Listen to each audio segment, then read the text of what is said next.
Hello friends, welcome to another one of my creative journal adventures where I'm trying to document the path of a doll maker living in a hectic world.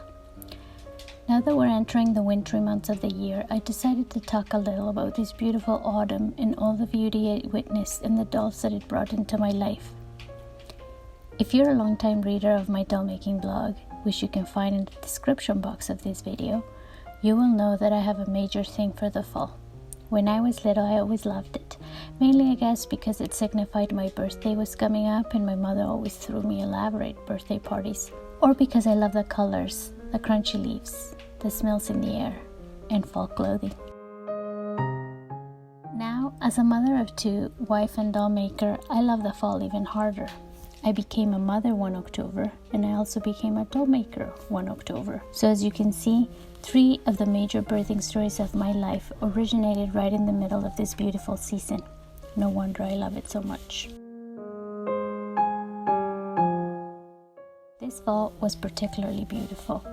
My husband and I commented on one of our many trips through the wilderness of northern Ontario how spectacular this fall was, full of foggy mornings and a slow burn of the leaves.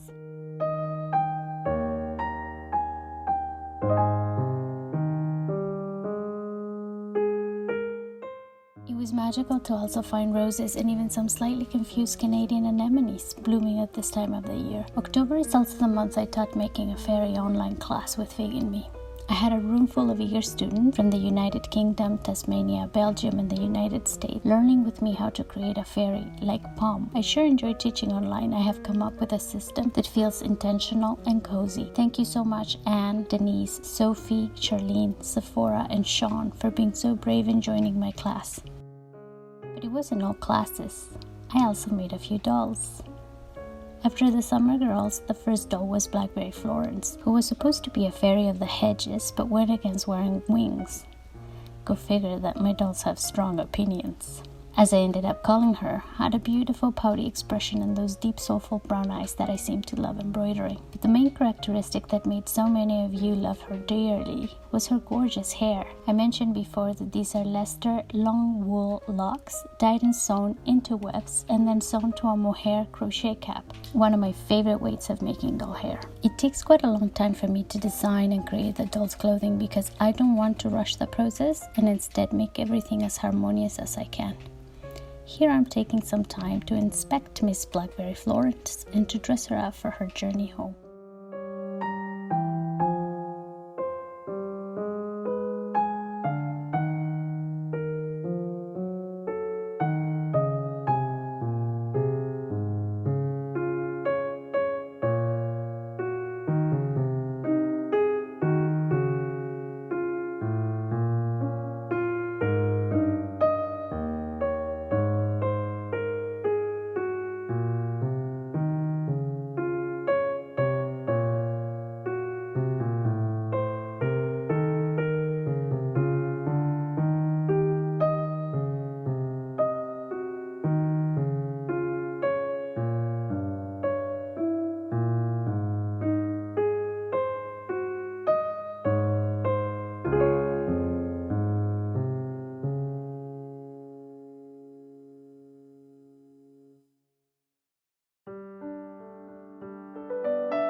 After Florence came Ealhswith, who blessed me with the most beautiful foggy mornings of the season. I took many early morning walks as I was working on her, so these are some of the most vivid memories I have of her while she was still with me.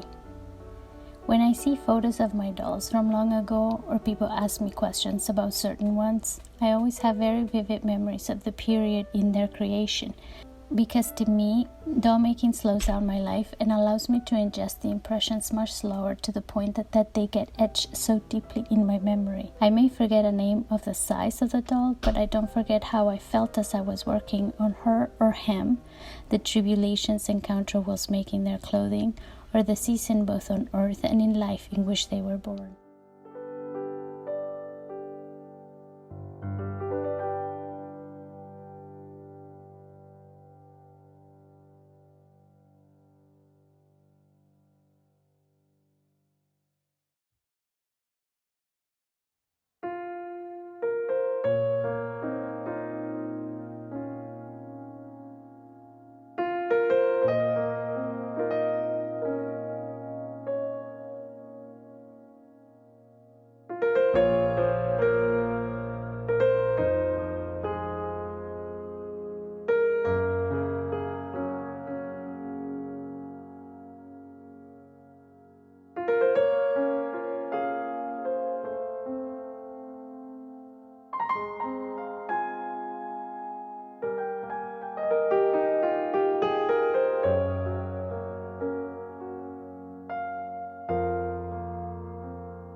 And here she is, wearing her beautiful wool autumn crown with Swarovski crystals on the wretch mushroom, a tiny nest made with half a silk cocoon and pearly beads, wool felt flowers, and more mushrooms at the back.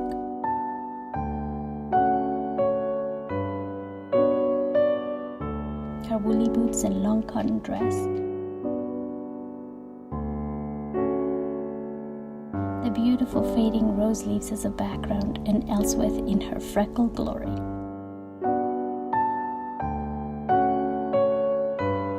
For those interested in learning about different fibers to make doll hair, I will be doing a long doll making series on Patreon next year on how to do just that. The wheaten tresses of Miss Ealhswith are made with a fiber from the Angora goat, which we call mohair. They have been expertly sewn into wefts and turned into a wig for her. The day of her photo shoot was just the most glorious afternoon, with the autumnal sun shining through the birch canopy, and her right smack in the middle of it. Over the years, I've taken great pleasure to photograph my dolls in their natural environment, something I'm very privileged to be able to do here amongst the boreal forest.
This year I've been experimenting again with other kinds of cloth doll making.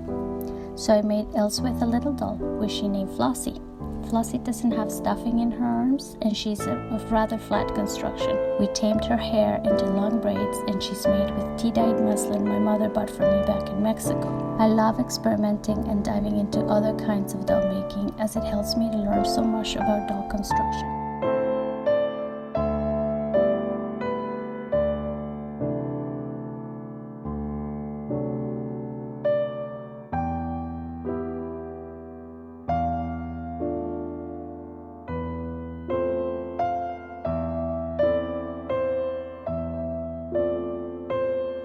Then the final photo shoot came, and I wanted to show the matching fabrics I used on Flossie's dress and Ealhswith apron, which are reproductions of antique Dutch fabrics. More info on those on my blog, link in the description box. Here I'm taking some time to play with my Ealhswith and to show the many ways her head moves. She does not have an armature of any kind inside, it's just a cunning way I build her heads, which I started doing on the petite fig dolls since 2018.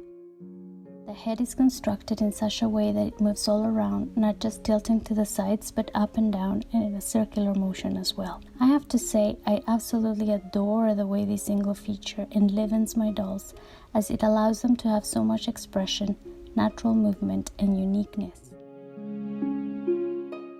The head is not stiff into an unnatural position, and there is no strain at all on the neck. Every time I make a doll with this feature, I perfect a little more and more the technique, learning so much from the previous one and improving the quality of the doll head as well as its movement. There's no empty core at the center of the doll head. It is a firmly felted head with no soft bits that could compact over time and impact the facial qualities. I love exploring building art dolls with needle felting techniques, added weight, joints, and clever inside mechanisms so that their magical qualities are reinforced and emboldened. I do this not just for self-improvement's sake, but because it adds to the story of my dolls and body of work, and mainly because it allows me to explore more storytelling avenues with them.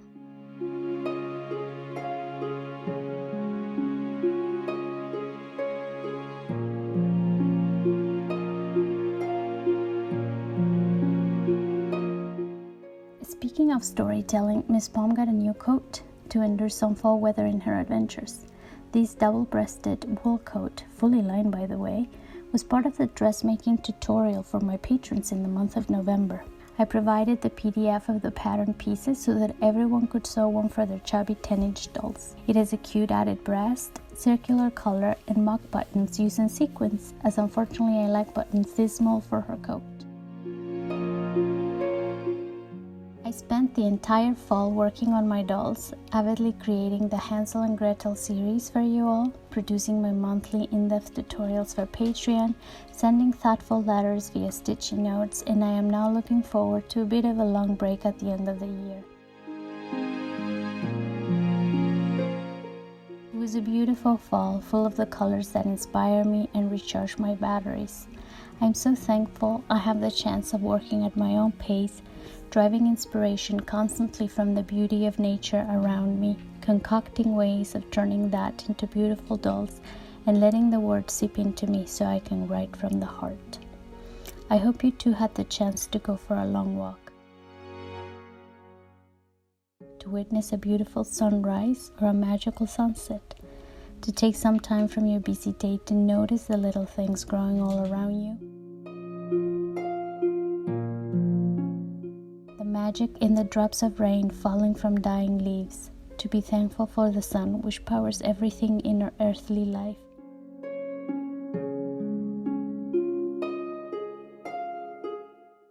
Or for pets who show you that a little bit of mud is all you need for a happy life. Thanks for watching. I hope you enjoy this.